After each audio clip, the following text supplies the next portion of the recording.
How you doing, guys, and welcome to another episode of Analysis. This is Weekend Reflections, and we're going to go over the Conor Benn versus Chris Embank. But before that, they had the undercard, and start off with Mike Talon. He's from Merseyside, Liverpool, and 11-0. And that was a pretty decent performance. He's fighting a guy called Shahid, 30 years old. And it was a six-rounder. And coming up to, I think it was the fifth round. Yeah, it was the fifth round. He stopped him by KO. And just before that, when he'd gone back to the corner, Joe Gallagher, his trainer, told him that you need to up the pressure and make him take the knee. And that's what he did. He went out in the fifth round, upped the pressure, and stopped him. The second fight on the card, that was a really good fight. That was between Sam Gilley and Ishmael Davis. Now that started off pretty slow. You had Ishmael jabbing to the body. Sam Gilley, he was putting in a lot of combinations. Around the third or the fourth round, the fight started to pick up. Then in the fifth and sixth round, it became a bit more of a war. No one was holding. They were both in close, but they were both putting some really good body punches. And Gilley, he was moving from body to head, while Ishmael was just putting some solid punches to the body and punches to the head. And around the ninth round, that it started to pick up. The 12th round, Gilley took that round, and it was a really convincing round for him. He really put on the pressure. And in the 12th round, it looked like it was a punch, 10 seconds to go from Davis, and Gilley went down. The ref waved it a slip, and the fight was over. Third fight on this card was Richard Riakporhe versus Tommy Welsh.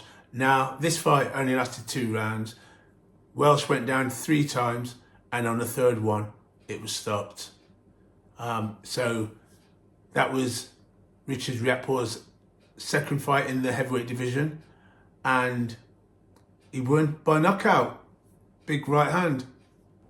One of the fights I was really looking forward to was Adam Azim versus Kirk Scooby.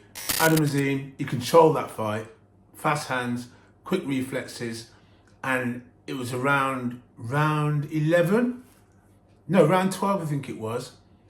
He knocked him down twice. The second time, he caught him, and Scooby went down on his knee, and the fight was over. The fight between Jack Catterall and Eko Esserman, that was a great fight. Now, Jack Catterall, he was doing really well for the first 6 rounds, and he had good balance, and the way he come off is used his back hand. He made it look easy. In the 4th round, he knocked Eko down. But fair, and at the same time, he split his nose as well when he got back up. And then come the 6th round, it started to change. And he was the one just putting the pressure on Catterall, and Catterall was looking tired in the 6th round. The 11th round, there was a little bit of controversy. He went down to his knee, he got back up, but it looked like the ref was coming to stop it. I'm sure he said break. But as he was far away, and as he put his hand in, Catterall caught Eckerman with 2 more punches and put him down. He got back up, the ref took Eckerman back to his corner, they made them restart, and Eckerman, he ended up getting knocked out again, put through the ropes. The fight was waved off. Catterall was the winner. Right, let's get to the main event.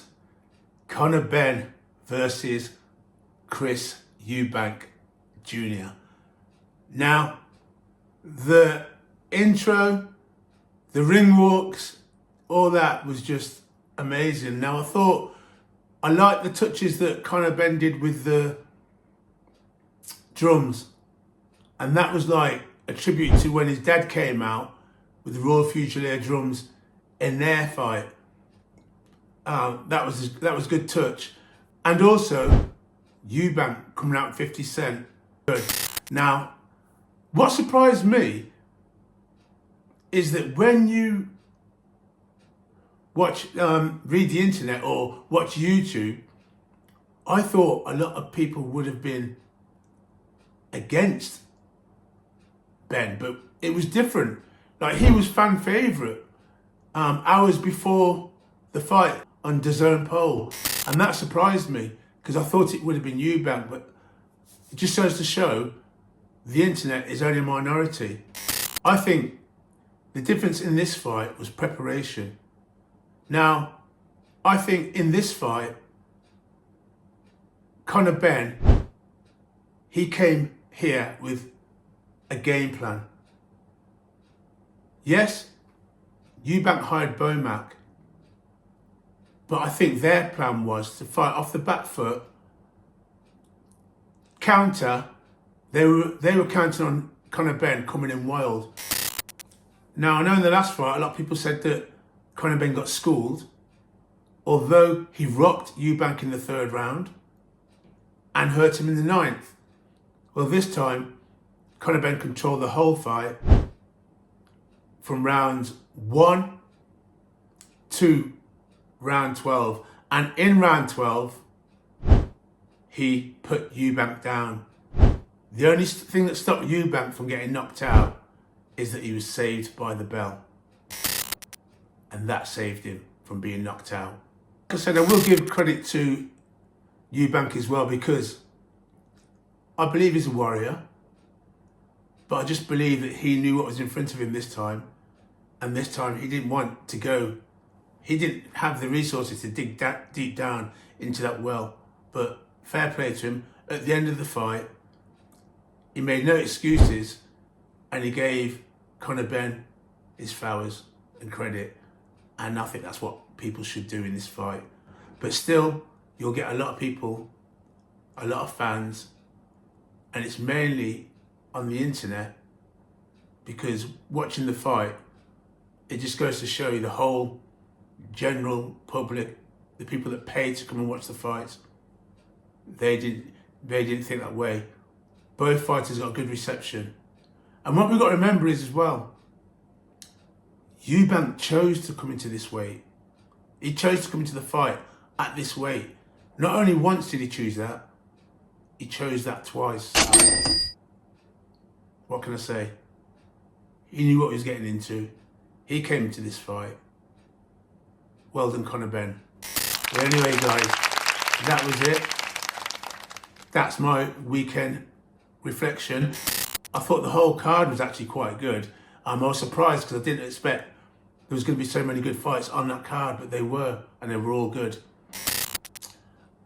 If you like the video, don't forget to like, share, and subscribe. Peace.